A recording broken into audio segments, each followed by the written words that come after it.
Greetings, Avengers, and it's time to assemble. I am kidding, of course. I know that's the other cinematic universe. Even though if you ask me, DC has done a pretty good job trying to copy the Marvel formula left and right and failing pretty bad. However, the Snyder Cut is a much better representation of what a DC movie could be. So, thanks to our fellow subscriber, Mr. Blue, we will finally be tackling this monster of a movie. So let's get to it, because there's a lot to talk about. This is Red Eye Reviews.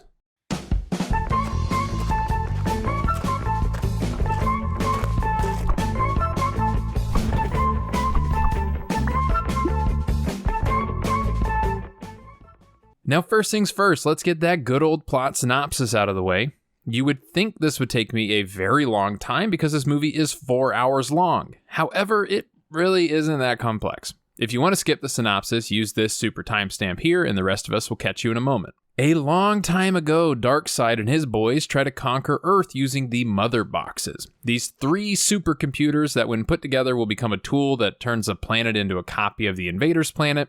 The attempt was foiled by the old gods, some Amazons, Atlanteans, and humans, and the evil Darkseid retreats, leaving the boxes behind in his retreat. So the 3 boxes were protected by different groups. 1 to the Atlanteans, 1 to the Amazons, and 1 to the humans, who didn't have any fancy buildings or traps, so they just sort of put theirs in a big hole. Now, the event of Superman's death triggers the boxes to reactivate, calling Steppenwolf to conquer the planet. And Steppenwolf, if you don't know, works for Darkseid. After a lengthy fight, Steppenwolf takes the Mother Boxes from the Amazonians, prompting the Queen to warn her daughter, Diana Prince, aka Wonder Woman. So she learns of what happens and goes and tells Bruce Wayne. They decide that they should put a team together to fight the invaders, as it would be humanity's only hope, really. So Bruce goes and talks to Arthur Curry, aka Aquaman, and Barry Allen, aka The Flash, while Diana talks to Victor Stone, aka Cyborg. While the Flash joins easily, Cyborg only joins when his dad and some people get kidnapped by the parademons, and Aquaman joins after Steppenwolf attacks the Atlanteans and takes the second Mother Box. The team learns that Steppenwolf was using an abandoned facility under the harbor to interrogate the captured scientist. After some fights and some cool Batman gear, the group rescues the people, Steppenwolf flees, and the cavern floods. However, Aquaman saves the group. Cyborg then reveals that he has the final Mother Box. When we learn that Cyborg was built and saved by harnessing the power of the Mother Box, they think they can use this power themselves to bring Superman back from the grave. However, once it's activated, Steppenwolf would know where it is, and the beginning of the end of the world would sort of start at that point. So they steal Superman's body and they sneak into the lab to use the box and revive him. The Flash runs really fast to build some static charge and power the box. Everything works, but when Superman wakes up, he's in a weird amnesia state for some reason, and he just starts attacking everybody and kicking all kinds of super butt. Only for Lois Lane to appear, who immediately calms him down, and the two fly off together back to their farm. Steppenwolf attacks the lab and finds the last box and just pieces out. However, right before he got there, Cyborg's dad superheated the box so they could track its location with a satellite that can sense heat signatures, which I guess is a thing. The 5 heroes head to Steppenwolf's base and just hope that Superman will recover from his evil amnesia in time to help them. Their plan is to put Cyborg into the Mother Boxes to pull them apart from the inside, and they will use Flash running super fast again to give enough power to do so. So a big fight happens, obviously. And during it, Superman does show up and starts kicking more super butt. However, at the moment when Cyborg is supposed to go inside the boxes, they fail and the world explodes. But the Flash knows that if he runs fast enough, he can turn back time and reattempt this moment. This does happen. Cyborg goes inside the boxes, and with the help of Superman, they pull the 3 boxes apart and kill Steppenwolf. Afterwards, everybody goes back to life as usual. Lex Luthor escapes from Arkham Asylum and gets visited by Deathstroke in a quick scene. Meanwhile, Batman has a vision of the Apocalypse timeline, which is basically a scenario where Lois Lane dies and Superman is taken control of using the anti-life equation and becomes a bad guy, and the world's just utterly jacked up, really. And we see Jared Leto's Joker, but it doesn't really matter. The final moment, Bruce is visited by the Martian Manhunter, who wants to join the team, and the movie's over at this point. Okay, now let's start with what I didn't like. First thing, and most obvious thing, hopefully, is this movie is 4 hours long.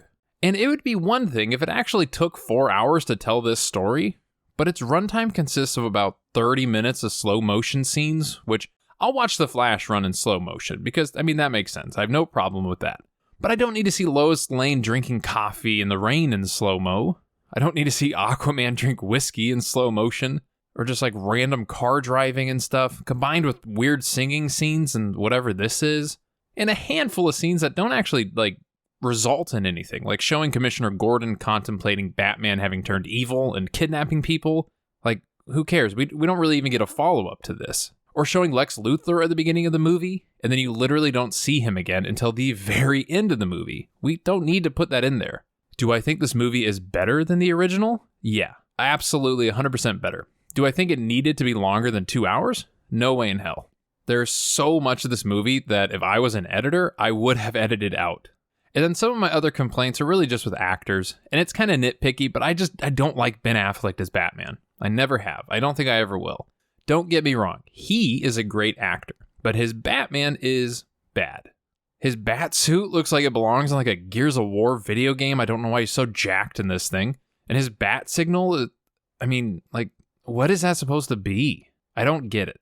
I also don't really understand why we have Ezra Miller as the Flash when we already have a Flash by the name of Grant Gustin who does it in the TV show. And he is way better at the character.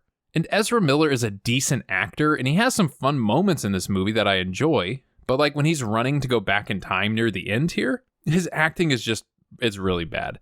Your kid was one of them, Dad. One of the best of the best. I actually kind of laughed a bit at how clunky and forced this whole dialogue scene felt. And then lastly, Jared Leto. I mean, just why? I had so much hope that he took all the criticism and hate from his first portrayal as Joker and would maybe try something a little different, but no, it's arguably worse than his first attempt, I would say. And DC loves recasting their characters with new actors, so just do us all a favor and get us a better Joker, please. Okay, now on to what I actually enjoyed. And I would say it's entirely about the characters. I love the fact that we get more backstory on Cyborg. He gets a very well-deserved bump in screen time and a much deeper dive into his backstory. I think Ray Fisher did a pretty good job as portraying the character as well, even though it's Cyborg and he's kind of half human, half just machine, so arguably it's not that difficult to portray that, but he does a really good job. I can also really respect the fact that Zack Snyder didn't feel the need to put in a bunch of stupid one-liner jokes.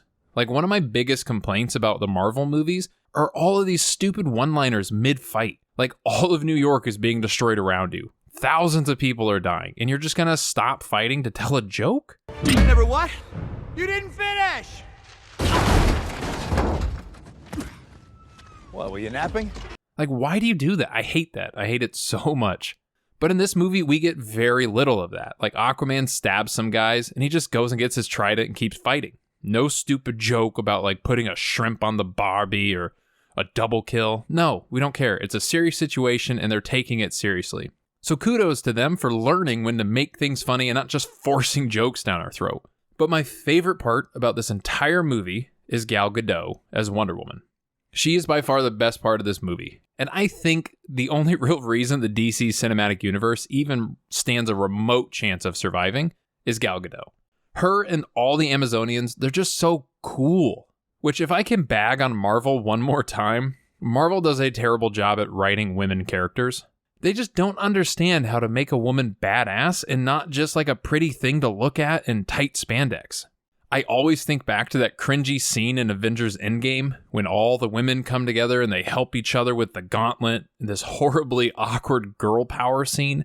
And I could complain about this for hours, but it simply comes down to, if you want a character to be awesome and badass, just make the character badass, regardless of its gender. Taika Waititi did a fantastic job of this with Thor Ragnarok. I would argue all of these female characters are absolute badasses, and not once did they claim it's because of their gender. So just make characters badass.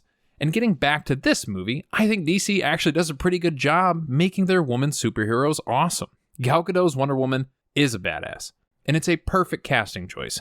And they never really feel the need to overly sexualize her or do some stupid jokes about her being a woman. She's just awesome in every single way. So good job DC and good job Snyder. You have finally found one thing you can do better than Marvel, and that's write female characters. Okay, all in all, I'm going to give this movie a 7 out of 10. I'm sorry to some of you who thought I would rate it a bit higher. It's just so long. It's too damn long. If it was even an hour shorter, if it was 3 hours, I would give it like an 8. But I can't do more than that. But with that, thank you all so much for watching. Please subscribe if you haven't. share the video with friends, hit the bell, hit the like, leave some comments, do all the fun stuff. I would love to talk superheroes with you guys. So let me know your thoughts. We will see you in the next one. And until that moment, stay happy and stay healthy.